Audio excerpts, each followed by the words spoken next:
There is a very huge difference between internal Mexican Mafia business and an outsider raising his hand against a made man. Many of you in the gang world have seen this scenario played out so many times. Here's the deal.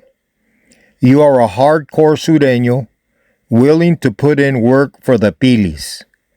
When a carnal tells you to take out another made carnal, how do you react? Do you question the order? Do you check with another carnal to be certain you're not in the middle of a power struggle or a possible unsanctioned hit? Do you have an option, or are you dead meat if you don't follow through? These are solid questions that deserve to be answered. Like walking through a minefield, I advise you to pay attention as we cover ground many of you do not consider. When we conclude this episode, you will have a better idea where you possibly stand if ever called upon to hit a made guy. During my years, the fellows did their own work, and gang associates were not used for hits of any kind. Today, that has drastically changed, and the shark-infested waters are visible everywhere. So pay close attention. Although founded in 1957, Mexican Mafia reglas, their hardcore rules, were originally established at San Quentin in approximately 1961. In their 68 years of existence, the fellows themselves continued to violate almost every rule. Number 10 on their list of sacred rules mandates that only a member can murder another member. This means anyone who is not a made carnal cannot, I repeat, cannot raise a hand against a Mexican Mafia member. Unless you're like that dumb animal blinded by oncoming headlights, what I am going to reveal in this episode is not really a secret. Even the knowledgeable sureños, and especially the highly placed camaradas, know this has been happening beginning sometime in the 1980s. The deployment of sureños to whack made members is optically not politically correct in the Mexican mob world because it sends a message to any gang member that it's okay to move on a made guy. On the other hand, if a made member brings along a sureño when sending a targeted member to Brazil, that has been historically acceptable because technically a made man was there as the primary hitter and the sureño was there in a support capacity. So let's get this right. You may co-conspire with a big homie. You may even fire bullets or physically aid and abet in his demise. That's okay. But you better not take on a mission on your own or with other sureños because that's when you run into trouble. Let's begin with a modern-day hit that occurred on July 10th, 2016, inside Calipatria State Prison. Emiliano Zapata Lopez was also known as Tonito from Wilmas.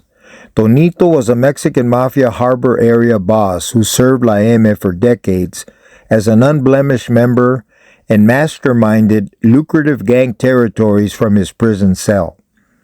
Like many incarcerated members, Tonito utilized his trusted wife, who will remain unnamed, for facilitating the movement, direction, and generation of revenue on the outside from extortion, drug sales, and other criminal income.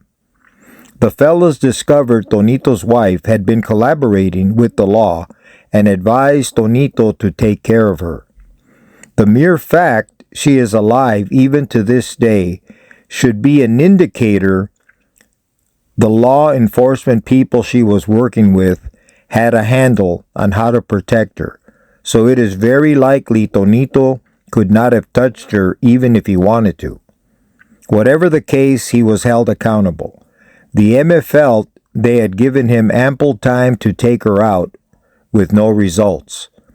The members who orchestrated the hit were recorded on cell phones discussing the use of associates to carry out the hit. The operation took place without a flaw. Tonito, who had a team of bodyguards around him, was separated from his men when a group of hitters created a diversion by attacking the bodyguards. A separate group was given the specific assignment of handling Tonito with the direct warning to make sure he was dead. Officers reported 22 inmates involved in two separate incidents: the diversionary attacks and the main attack on Tonito. Tonito was isolated, pinned against a fence, and stabbed over 80 times by two loyal Sureños known as Stomper and Spider from Barrio Monrovia. Now the update on these performing Monrovia Sureños. Spider was hit in New Folsom and ultimately did the smart and right thing by extracting himself from that world. Stomper is shown in this police booking photo, and sources confirm he has survived two homicide attempts at Kern Valley State Prison and at Corcoran, the same facility where Popeye Roman was taken out. For those of you who followed the Popeye episode, the straw that broke the camel's back in his case was his disagreement with having Stomper hit. So listen up, Sureño Nation. If you are ordered to undertake an assault or murder of a made MA member, you may wish to consider calling in sick. Fake a heart attack if you have to.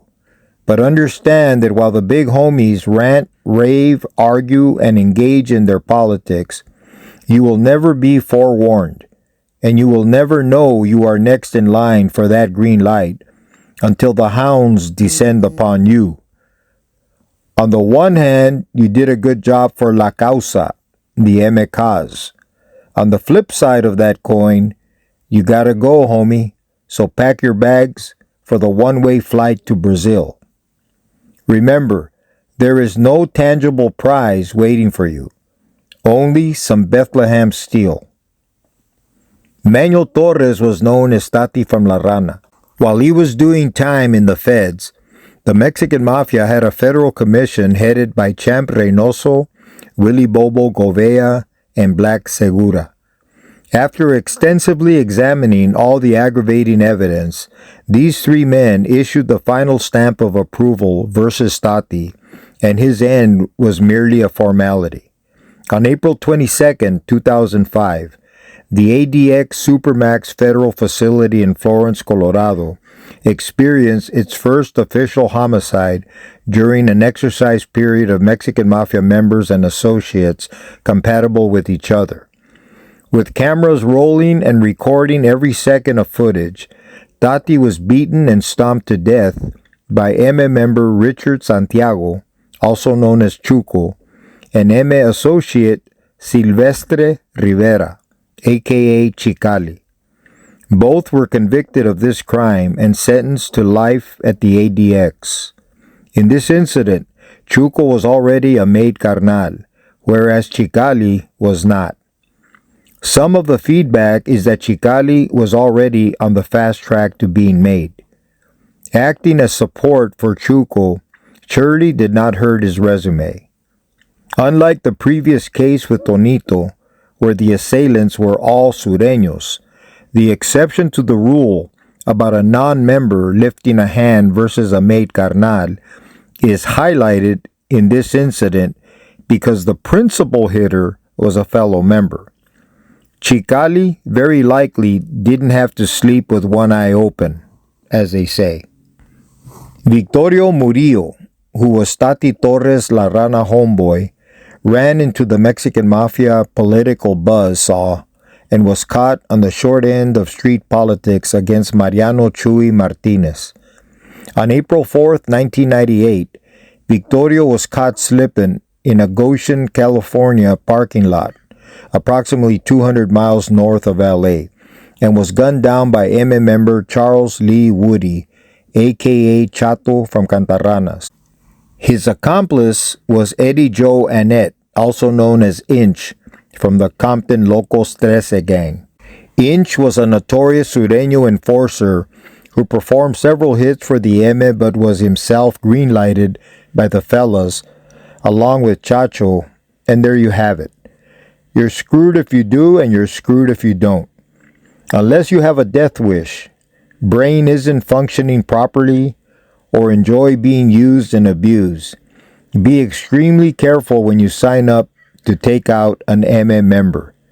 Chances are you will have no prize awaiting you at the finish line. Instead, the odds are you will find grief, heartache, betrayal, and a bullet or prison shank with your name on it. Proceed with caution. All of these examples are bona fide Mexican Mafia sanctioned hits, with no question that each target had a killing coming, according to them. The role of Sureños and how that is perceived in the gang world is the sensitive issue at hand. The prison hit on highly placed MM member Papay Roman featured a made Mexican Mafia member, Spy Alvarado from Lennox, utilizing a non-member, Eddie from East Los, to assist in the fatal stabbing of Papay. After the Eme tamales were tossed and turned, did Eddie receive sufficient love and understanding from the fellas and live to see another day? Did the Eme members who supported Papay view Eddie as an expendable Sureño who must pay with his life? Let me pose a follow-up question to all this madness. Are you equipped and prepared to swim in shark-infested waters? Are you ready to jump on that truck with no brakes heading downhill, with you not letting go of the wheel, crashing and burning with the life you say you chose? Okay, does your family have an adequate burial insurance plan? Last time I checked, in my neck of the woods, a decent burial should run between $10,000 and $15,000. After all, the family members usually are the people who are footing the bill to bury their loved ones. And no, this is not an infomercial for Rose Hills Mortuary. This is a reality check for the tough guys out there who are looking to sign up for that life. It's also real talk for the OGs who cling to that worn-out teddy bear. Let go, dude, and let the Lord bless you with a new life. His arms are wide open. Because the deceased have indeed moved on to their final destination, let's lift up their families that they may seek refuge and salvation from the Lord of Lords and King of Kings. I also want to pray for the perpetrators mentioned in this episode who are still alive and lost in that crazy world. Our awesome God forgives them if they are ever inclined to reach out to Him. Stomper and Spider, Chuco and Chicali, Chacho and Inch, Spy and Eddie, may the Lord rock your world like He did to me 49 years ago, and open your eyes to His forgiveness, love, and mercy. May the Lord touch Viana Roman, Papay's daughter, and bring her to her knees to receive you. Give her the strength to forgive her father's killers because she cannot do this on her own. We thank you in the name of Holy Jesus. Amen.